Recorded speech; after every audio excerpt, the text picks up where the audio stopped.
Hello, good afternoon my dear students. Welcome to Siddhi institute. आप सभी का एक बार फिर से हमारे यूट्यूब चैनल सिद्धि इंस्टीट्यूट में आप सभी का स्वागत है। जैसा कि आप देख रहे हैं, जो आज की हमारी टॉपिक होगी, जो आज हमें पढ़ना है, वो हम विटामिन B1 के बारे में पढ़ेंगे। इसके बारे में देखेंगे कि इसका रासायनिक नाम क्या है, इसकी कमी से कौन सा रोग होता है, इसका हमारे शरीर में कार्य क्या है, इसके स्रोत कौन से हैं। तो इन सभी को हम एक एक करके देखते हैं और चलिए अपनी क्लास को शुरू करते हैं और इन सभी को हम देखते हैं। तो जो पहली पॉइंट है, विटामिन B1 का रासायनिक नाम क्या है। तो विटामिन B1 का रासायनिक नाम थायमिन है। इसकी खोज किसने की है। तो इसकी खोज जो है 1885 ईस्वी में जापानी चिकित्सक तकाकी ने की है। कौन किसने किया है। 1885 ईस्वी में तकाकी ने की है। इस जो है इस विटामिन को हम और कौन सा विटामिन कहते हैं। तो इस विटामिन को हम anti very very factor vitamin भी कहते हैं। इस विटामिन को हम कौन सा विटामिन इस विटामिन को हम और क्या कहते हैं। तो anti very very factor vitamin भी कहते हैं। अब जो नेक्स्ट पॉइंट है, यह किसमें घुलनशील है। तो यह पूर्णतः जल में घुलनशील होता है तथा यह आंशिक रूप से अल्कोहल में भी क्या है, घुलनशील है।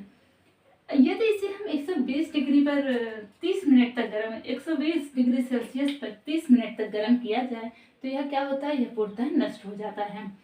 यह क्षारीय माध्यम में यह अपने कमरे के तापमान पर भी क्या होता है, यह नष्ट हो जाता है। जबकि अम्लीय माध्यम में ये क्या होता है, स्थिर रहता है। एक क्वेश्चन बार बार यहाँ से ये भी पूछा जाता है कि अगर हम भोजन में अपने भोजन में जो है खाने का सोडा का अगर हम प्रयोग कर रहे हैं, यानी कि बेकिंग सोडा का प्रयोग कर रहे हैं, तो कौन सा विटामिन पूर्णतः नष्ट होता है। तो आंसर क्या आएगा। तो आंसर हमारा विटामिन B1 यानी कि थायमिन आएगा। अब जो नेक्स्ट पॉइंट है, यह रोग किसमें देखने को अधिक मिलता है। तो ये रोग उन लोगों में अधिक देखने को मिलता है जो लोग पॉलिश किए हुए चावल का प्रयोग अधिक मात्रा में करते हैं। यह रोग उन लोगों में अक्सर देखने को मिलता है। और इस रोग की कमी से इस विटामिन की कमी से कौन सा रोग होता है। तो इस विटामिन की कमी से बेरी-बेरी नामक रोग होता है।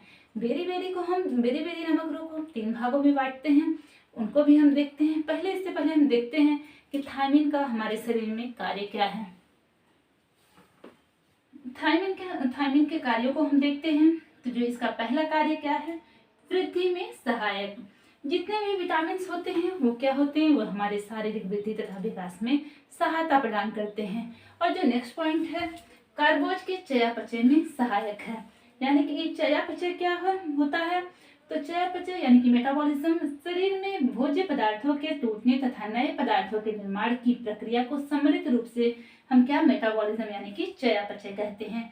इनमें 2 क्रियाएं होती हैं। कौन सी। पहली अपचय होती है, दूसरी उपचय होती है।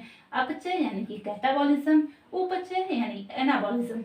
अपचय में क्या होता है, तो भोज्य पदार्थों का अपने सरलतम रूप में टूटना ही क्या होता है, कैटाबॉलिज्म होता है। अब भोज्य पदार्थों का अपने सरलतम रूप में टूटना यानी कि अगर हम जो भोजन को ग्रहण करते हैं तो जब उनका पाचन होता है तो अपने सबसे सरलतम इकाई में टूटते हैं। जैसे अगर हम कार्बोज ले रहे हैं तो अपने सबसे सरलतम इकाई यानी कि ग्लूकोज में टूटता है। और अगर प्रोटीन ले रहे हैं तो प्रोटीन किस में टूटता है, तो प्रोटीन एमिनो एसिड में टूटता है। फैट की बात करें तो फैट किस में टूटता है, तो वो वसी अम्ल में टूटता है। अब जो दूसरा है उपचय, ये क्या होता है, ये शरीर में निर्माणकारी क्रियाएं तथा नए पदार्थों की बनने की प्रक्रिया क्या कहलाती है, हमारी एनाबॉलिज्म कहलाती है, यानी कि उपचय कहलाती है। अब ये नए क्रियाएं कौन सी होती है हमारे शरीर में, निर्माणकारी क्रियाएं क्या, जैसे हमारा ग्लाइकोजन का निर्माण, रक्त का बनना तथा मांसपेशीय तंतु का निर्माण, ये सब हमारी क्या है, निर्माणकारी नए पदार्थों का निर्माण जो होता है, ये सब सारी क्रियाएं होती हैं। अब जो नेक्स्ट पॉइंट है, डीएनए तथा आरएनए के निर्माण में सहायक। अब डीएनए तथा आरएनए के निर्माण में क्या सहायक होता है। तो थायमिन कैसे सहायक होता है। तो डीएनए तथा आरएनए के निर्माण में राइबोज शर्करा जो है, राइबोज शर्करा का मुख्य कार्य है डीएनए तथा आरएनए के निर्माण में सहायक। अब जो ये राइबोज शर्करा है, तो राइबोज शर्करा जो है इसके निर्माण में राइबोज शर्करा की आवश्यकता होती है। तो फिर क्या होता है, इस राइबोज का निर्माण भी थायमिन पायरोफॉस्फेट की उपस्थिति में ही होता है। जो राइबोज शर्करा का निर्माण की आवश्यकता किसमें पड़ती है, डीएनए तथा आरएनए में पड़ती है। लेकिन राइबोज शर्करा के निर्माण में किसकी आवश्यकता पड़ती है, तो इसके निर्माण में जो इसकी आवश्यकता होती है वो थायमिन पायरोफॉस्फेट होता है, उसकी उपस्थिति आवश्यक है। इसलिए क्या है, थायमिन जो है डीएनए तथा आरएनए के निर्माण में सहायक है। और नेक्स्ट पॉइंट जो है वो क्या है, नाड़ियों को सामान्य स्थिति में बनाए रखने में भी सहायक है। थायमिन जो है रक्त में पार्विक अम्लों की मात्रा को नियंत्रित भी करता है।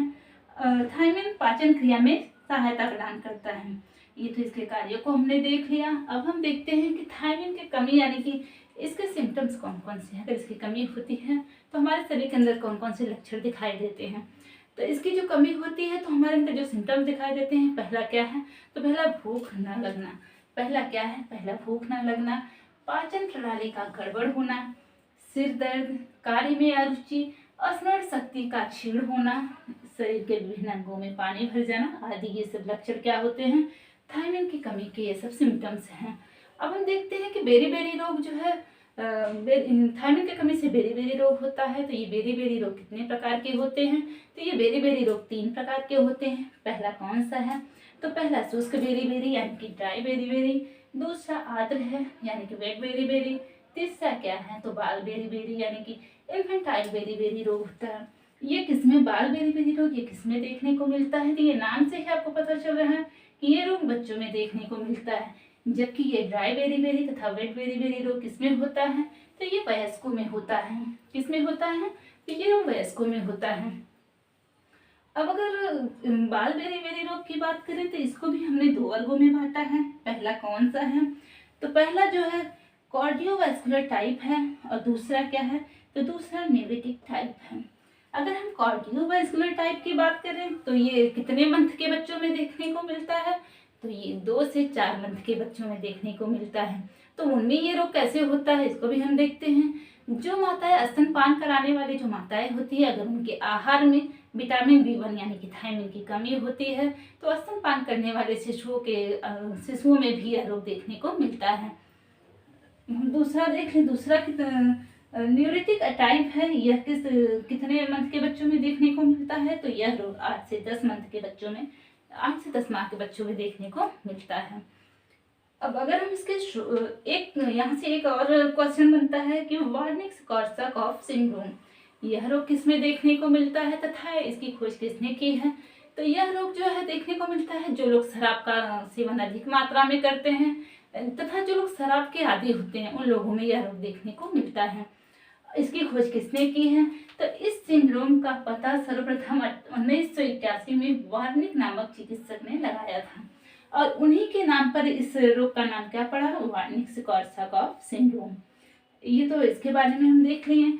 और अगर इस रोग से ग्रसित व्यक्ति में जो सिम्टम्स होते हैं क्या होते हैं, तो इस रोग से ग्रसित व्यक्ति में जो सिम्टम्स होते हैं उनमें कुछ नया सीखने की इच्छा का समाप्त हो जाना या कुछ नया करने की इच्छा समाप्त हो जाती है, उनकी मांसपेशियां क्षीण हो जाती हैं तथा उनकी जो स्मरण शक्ति है वो बहुत कमजोर हो जाती है और उनकी भुलक्कड़ प्रवृत्ति यानी जो भुलक्कड़ प्रवृत्ति है उनमें देखने को मिलती है।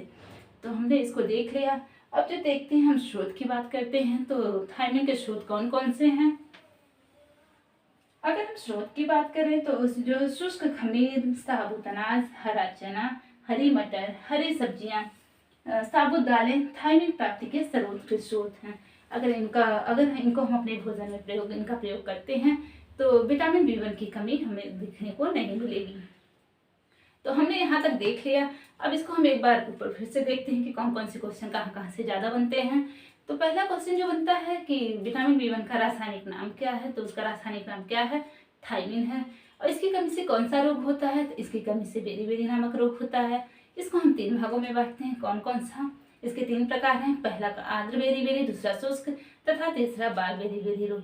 और एक रोग जो इससे होता है तो वार्निक-कॉर्साकॉफ सिंड्रोम होता है। ये देखने को मिलता है जो लोग शराब का सेवन अधिक मात्रा में करते हैं या जो शराब के आदी होते हैं उन लोगों में यह रोग देखने को मिलता है। और एक क्वेश्चन बार बार पूछा जाता है कि अगर हम अपने भोजन में खाने के सोडा का प्रयोग करते हैं तो कौन सा विटामिन पूर्णतः नष्ट होता है, तो ये विटामिन B1 यानी कि थायमिन ये पूर्णतः नष्ट हो जाता है। अब यहाँ तक हमने देख लिया। और जो क्वेश्चन पूछते हैं तो थायमिन के कार्यों को पूछा जाता है कि थायमिन के कार्य कौन कौन से हैं, इसको भी पूछ लेते हैं। और बाल बेरी-बेरी के टाइप में पूछते हैं कि इसको हम कितने वर्गों में बांटते हैं, इनके वर्गों को पूछ लेता है तथा कितने माह के शिशुओं में यह रोग देखने को मिलता है, इन सभी को पूछ लेता है। तो आज हम यहाँ तक देख लें। आज के लिए बस इतना ही। अब हम मिलते हैं अपने नेक्स्ट वीडियो में। Thank you for watching this video.